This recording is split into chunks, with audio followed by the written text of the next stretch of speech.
that several months before us, the last 3 Christians that were in there, these guards, by order of that woman, said, send them in there and let them kill them. Wow. And so we were the next guys. And we had no idea what we were walking into. We didn't have a clue. They all started moving forward to kill us. Jamie Cashin said, let's get in this corner and we're just going to fight out of this corner. And I'm like, okay, I'm behind you, man. Let's go. And I thought, this is it. We're fixing to get murdered and killed in this prison on the Amazon River. My wife has an orphanage in Leticia, Colombia, which is on the Amazon River. We have orphanages all over the world, and this is a very, very, very special place. It's a very special place. Now, Leticia, Colombia is this little bitty tiny place that reaches down into the Amazonas, and one side of Leticia is Brazil. Across the river is Peru, and it's in Colombia.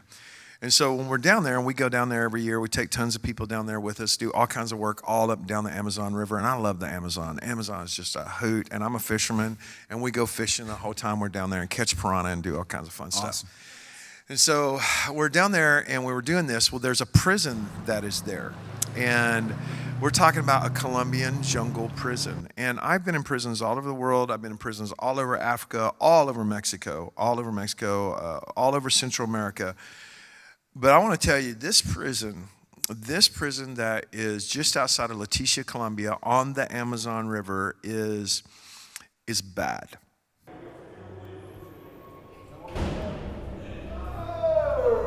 I mean, it's not a good, it's bad. So, like Mexico does not have a juvenile thing. And a lot of people don't know that. If you're a kid in Central America and you go to prison with adults, they don't have a juvenile system. Now they have some local juvenile systems simply because there's Christian people involved in that, and they love Jesus and they love kids, and they'll work with the government and go, I want that kid. But most times, like a 9-year-old boy gets caught stealing something, he can go to prison, and there were 40 and 50-year-old men. And there's not a juvenile system that is in there. Another thing, too, that they do not have is women's prisons. So in this jungle prison that is designed to hold a couple of hundred people, there's about 800 people that's in there. And there is, I want to say 60 some odd women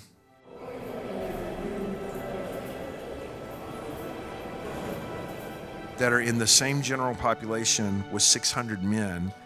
And about that, and about 120 kids between the ages of 7 and, up until you're 18. That's terrible. Wow. And it's bad. All in the same cells and all in the same place. And you can imagine. And so we heard about this prison, and I was with an apostle from Brownsville, Texas, by the name of Gene Izagari. And Gene Izagari has been a friend of mine for a long time. He walks in signs, miracles, and wonders.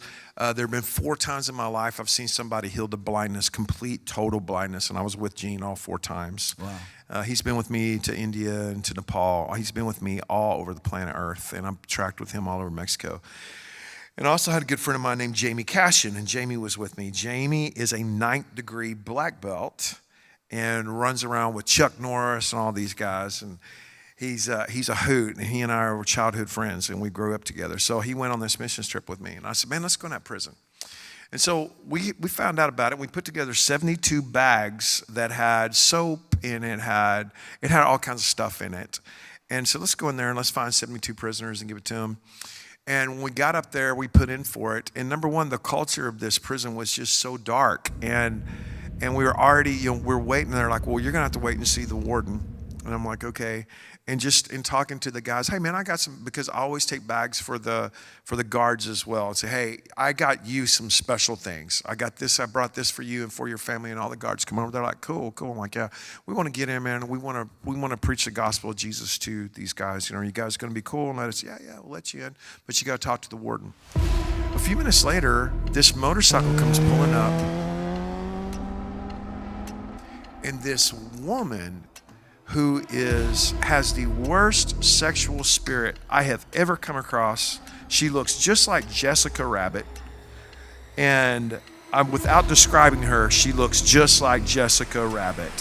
And she takes off her helmet and she does her hair like this, and she is unbelievably beautiful and unbelievably sensual, and she's the warden. And when she got up, when she pulled up there on her motorcycle, she got off her motorcycle, and instantly all the guards were fearful. They were terrified of this woman. And this woman had the worst spirit. As soon as I saw her, I went, that is a next level demon-possessed woman right there. Like, wowzers. And I thought, there is no telling what's going on in this prison. And I didn't even know that there were women and children in that prison, in the general population yet. I didn't even know that yet. And so she comes over and she's like, hola. And I said, hello, Jessica Rabbit. And I bless you. And we want to go in and we want to preach Jesus in here. And she's like, so you're Christians? Yeah. And she says in Spanish, that's cute. And she turns around and she goes, yeah, send them in there. And I knew the second, by the way they looked at her and the way she looked, yeah, send them in there. I knew. Wow. She's about to get us killed. Yeah. I knew she was saying, I knew what she was doing. I was like, hey man, time out. We need to kind of rethink going in here. Can we rethink all this? And we were already just moving into the building. I'm like, oh man, I'm praying the Holy Spirit. We get in there with Gene, get in there with Jamie. And we get to this, we go through one door, they lock it behind us, go through another door, lock it behind us. We're going past these rooms. We go past these rooms that have men and women in them. And I'm walking past these, they're like, oh man, this is a dark, bad place. And then we get to this room, and it's a big room, and it's a room probably about half the size of your church. And they have these big bars, and it's like it doesn't have a roof. It's kind of like a courtyard thing that has these tall walls, but it doesn't have a roof so that people can kind of experience the outside. And they open up the door, and we go into this room, just the three of us, and the guards slam the door behind us, and they say in Spanish, you can have them.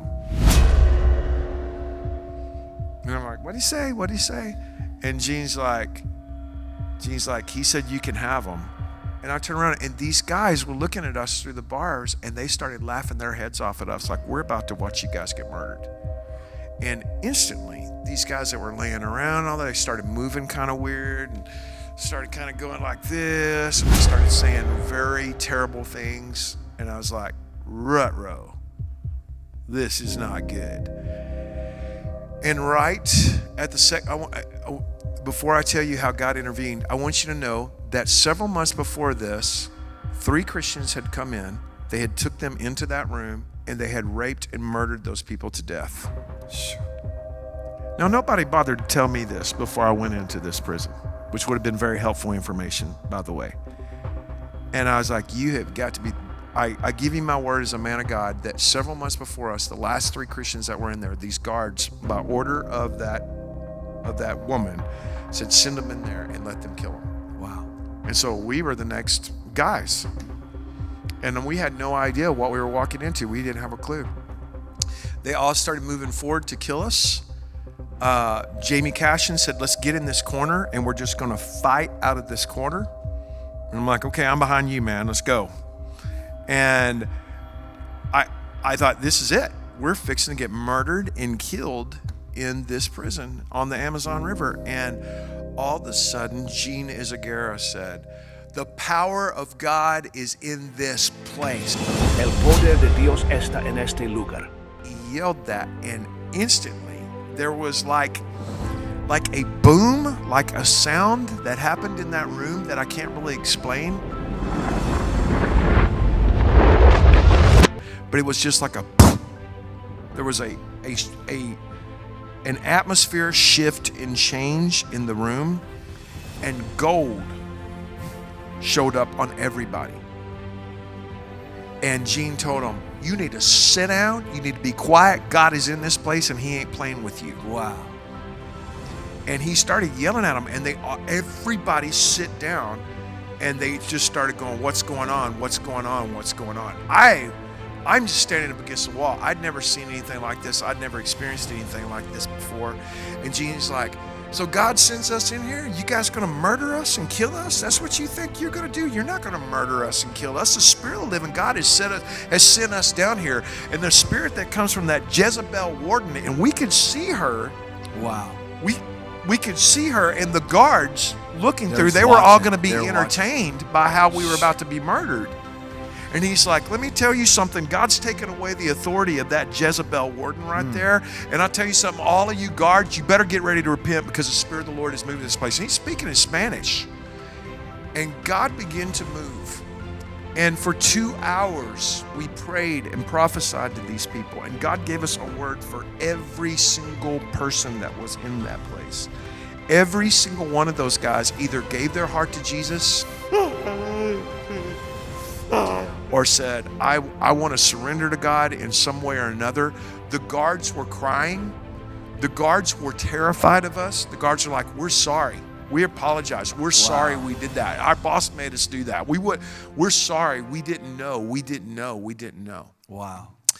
I can tell you that one guy came up with this knife that was about this big, and he came up to Jamie, my friend, and Jamie follows me on everything I do because he stalks me, you know, and so he's probably watching this. But he came right up to, and he put it in because we hugged every single one of those guys. Those guys lined up, and we hugged every single one of them.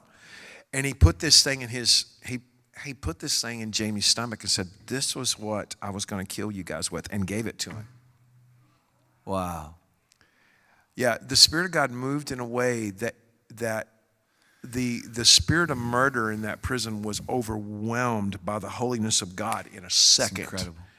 And I learned from that. I've since been in that prison several times. We've gone back several times, and I learned from that experience that no matter what mess is going on, because I want to tell you, I can't imagine anything worse than that. No.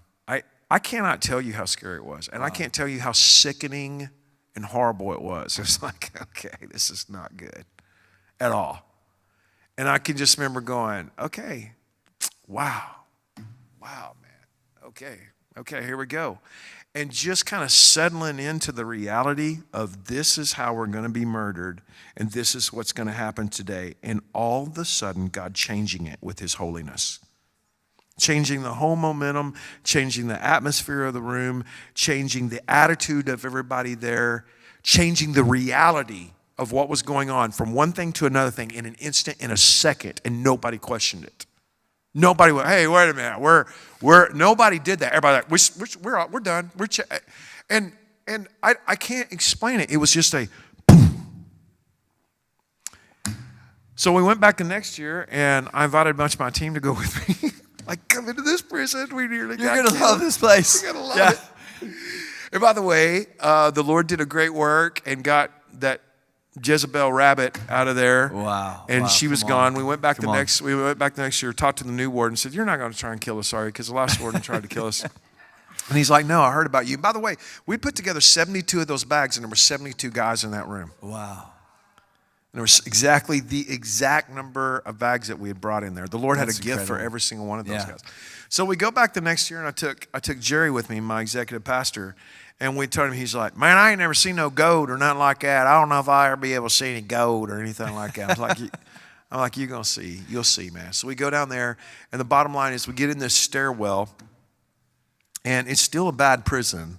And there's still men and women and kids in this place. And it's still a very sad, very dark place. But there is a Christian faction in there now from the year before. Wow. A bunch of Jesus freaks. And there were the entire prison wanted to see us. And so they couldn't all meet in that courtroom. So what they did is there was a stairwell, a big giant stairwell that was like 4 stories. And they put us at the bottom of the stairwell. And everybody hung out in this, it was crazy cool. And so we're down there like, hey, guys, hello, ladies. And we're like, here we go, let's do this. And they were all there, and we couldn't get their attention because they were all talking. When they were all talking, it was super loud in this room. And we're like, hey. And I was kind of listening. Hey, guys, everybody pop down, and we're going to start talking to you guys. And they wouldn't. And all of a sudden, a hush, just hush. And gold was all over everybody.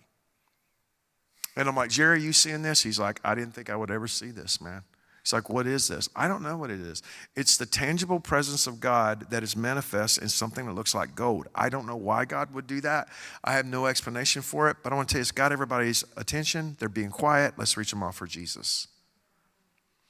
There were men prostitutes in that prison that looked like women, that were crying and saying, I feel the love of the Father towards me.